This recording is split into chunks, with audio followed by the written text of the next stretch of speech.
And welcome back to more Super Smash Bros. So last time, we went through every stage in Bonus 2, Board the Platforms, and also went over the sound test as unlocked by completing every stage in both Bonus 1 and Bonus 2. This time, I'll be going over all of the modes and features I haven't covered yet, starting with Training Mode. Training mode. Before we get started, I wanted to go over some of the alternate versions of each character. So by pressing different C buttons, or the right analog stick on a Virtual Console version, you can choose alts of each character, some of which are references, like this is obviously a reference to Wario. I don't think all of them are references though, like for Link as an example, the red and blue tunics are obviously a reference to Ocarina of Time, the white tunic is a reference to NES Zelda. For Samus, I'm not sure what these are references to. Captain Falcon, I don't know what this is a reference to, but I know this is Blood Falcon, who is another character from F-Zero, and I know this is a reference to, I think, Jodie, who is also a character in F-Zero. Ness is another case where I don't know what these are references to. This is kind of like Fire Luigi, but just the gloves are orange. I want to say this is like a reference to like Mario Bros. Arcade Luigi, but I'm not sure if that's correct. Yoshi, his alts are just different Yoshi colors. Same applies to Kirby, they're just variations that are commonly found in the series. Fox is another one where I'm not sure what these are a reference to. Pikachu is just Pikachu in different party hats. This is kind of like a shiny Pikachu actually, because his fur is a little bit darker. And finally, Jigglypuff has just different bows. So with all of that being said, let's check out Training Mode. So we can choose any of the stages that are available in Versus Mode. So let's just try out Peach's Castle. So we have a bunch of information on the screen. So we have a combo counter, we have a damage percent per combo meter, we have the enemy behavior, which we can adjust in the pause menu. For example, if you want to practice aerial attacks on enemies jumping around a lot, you can use this to practice, or you can have them actually fight you back for practice. You can summon any item, so you can see what every item does. And practice how to use them, which is kind of cool. You can choose the speed. I don't find this particularly great in this game because of how, like, bad it feels, to put it bluntly. Like, it doesn't feel particularly smooth, if that makes sense. And then you can zoom in the camera, so you can see how polygonal everything looks. But yeah, if you need to practice, this is a great way to do so. But that's about all I can say about Training Mode. Training mode.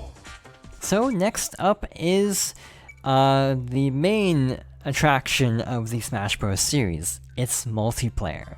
So Versus Mode has a bunch of different options. You have 4 main modes: Time Battles, Stock Battles, Team Time Battles, and Team Stock Battles.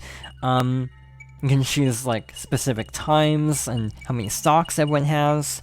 And you also have a host of other options. Handicaps that give a boost to players who aren't necessarily playing as well, or impacting players who are playing better.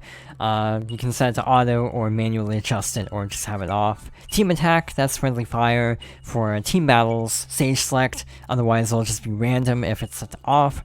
And Damage, which I'm pretty sure is launch rate.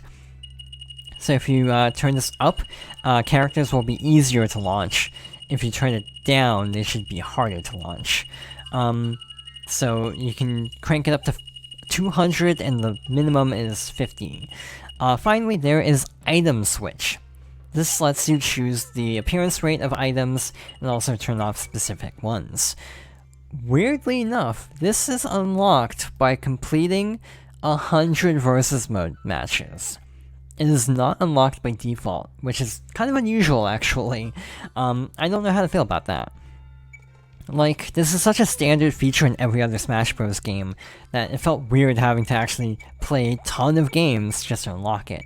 We're gonna leave everything default for now. So time battles and stock battles play slightly differently, so we're gonna show off both probably. So we're gonna play as Pikachu, who is my main. You can choose CPU level. Let's go with 3, since that seems to be the default. I think I'm gonna go with time limit of 2, actually. So we have time to get everything done in this video. So this is the only unlockable stage in the game, Mushroom Kingdom. To unlock this stage, you have to clear the one-player game mode with the initial 8 characters and play every other multiplayer stage at least once. It's kinda cool, but also not the best stage. I don't know if it's in later games, because there's a very similar stage in Melee that might have been used in Ultimate instead. So the goal of time mode is to basically get the most KOs.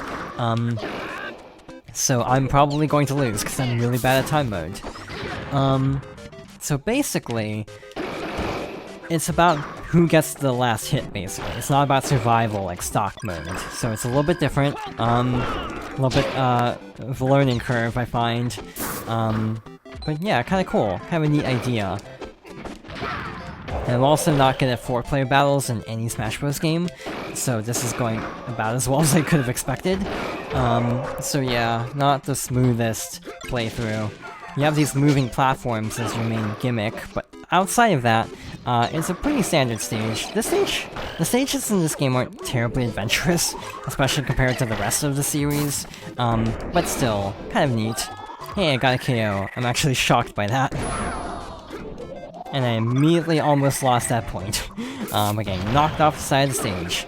If there's a tie, there should be a sudden death mode where everyone has like 300% who is tied. That should not be a problem with how I'm playing. So yeah. And I like how in this stage you actually get the low time jingle from Mario 1 when the time is running out. Obviously you don't get that for stock battles. This stage is really cheap because you can just camp the edge of the screen and toss them off the side, and that will get an easy KO. If this were in a tournament setting, this would be a banned stage, because I'm pretty sure stages with floors like this tend to be banned, so people can't camp sides of the screen. I have no clue who won. I am genuinely surprised that I won that. I'm not even kidding.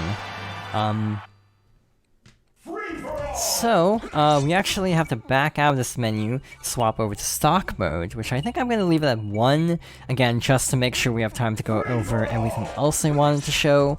And let's actually mix up who we're fighting. Let's fight Luigi, Kirby, and, Yoshi.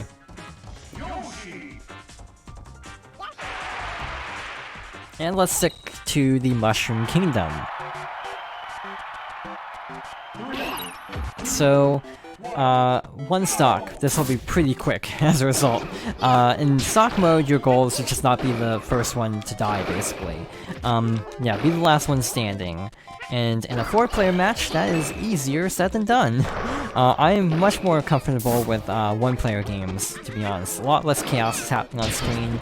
I find it really easy to just lose where I am in 4-player games because of how the camera is. So Yoshi's out already. I find that Pikachu's back air is really good in this game, so I'm just kind of spamming back air. There we go. That did not take very long. I could have definitely done a 2-stock match instead. But yeah, the multiplayer is definitely the main appeal of the series, and this game frankly doesn't have great multiplayer because there's like such a small roster, not a ton of stages, and yeah, you're missing Battlefield and Final Destination. Those would not become mainstays beyond the single player until Melee.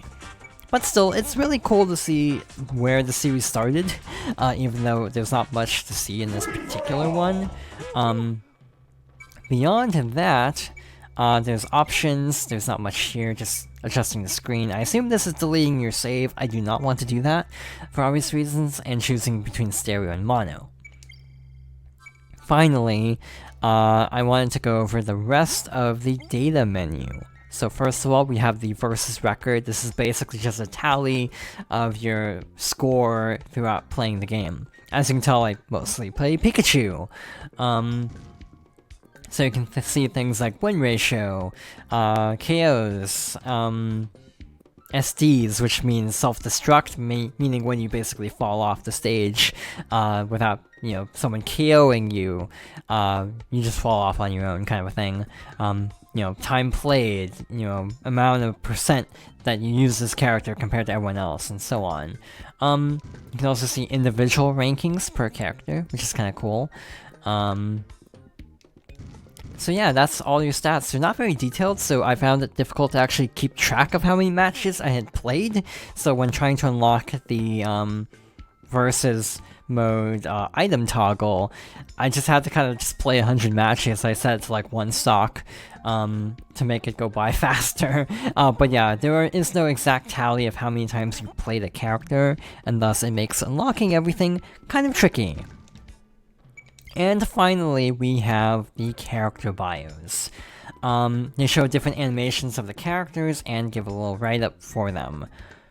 It also shows some of the oldest and more recent appearances. So for Mario, we have Super Mario Bros., Super Mario Kart, and Mario Kart 64. That is a weird choice of games. Here we have Luigi, Mario Bros., Super Mario Bros. 2, and Mario Kart 64. See, that makes sense. His debut game, his first, really big playable appearance, and, his most recent. Super Mario Kart is so out of left field. Also, his first appearance is Donkey Kong for the arcade, so this doesn't make a whole lot of sense. Yeah, this also makes sense for DK. DK is such a weird character because this DK is the grandson of the DK from the arcade game, who actually ends up being Cranky Kong. It's so complicated. Got Link. No love for Zelda 2, apparently. Can't even be that surprised. I don't even know if Majora's Mask was out by this point. I think it came out after this, so it makes sense that it says Ocarina. You got Samus, who only had 3 games at this point. Interestingly, it doesn't seem to acknowledge Samus as a girl in this bio. That was a big twist ending originally. Here we have Yoshi looking real tough there. Super Mario World, Yoshi's Island, and Yoshi's Story. Said to have a high IQ from an early age. I did not know that. Kirby, who's only 8 inches, and yet is as tall as the other characters in this game. Kirby's Pinball Land is not a game I would have expected. I also don't know if 64 would have been out by this point. Got Fox, who had only had 2 games. Hell no, I don't picture Fox having trouble earning the trust of his teammates. Pokemon! Just lists as Pokemon. It's just a Dex entry. Same with... Oh wait, this isn't the Dex entry. Why does Pikachu have the Dex entry and Jigglypuff has an actual bio? You got Captain Falcon, Ness, who is a big deal because this was a very out of left field choice at the time, I feel. Only one game, Earthbound 64, was in dire straits with development and would end up being a GBA game. So yeah, very surprising. These are unlocked just by unlocking all the characters, so all the default bios are available from the beginning, and then the unlockable character bios become available as you unlock them. So yeah, a lot easier than the trophies from Melee onwards. But with that being said, I think we are done here. We have gone over everything I wanted to go over with this game. It's not easy to recommend because it's not widely available because of the Wii Virtual Console being shut down, and I don't know how easy it is to track down physical copies, but as a little fun novelty, I think this game is worth playing at least once. Definitely not as good as the sequels, but still kind of an interesting bit of history. So on that note, thank you for watching, and I hope you'll join me next time for something new.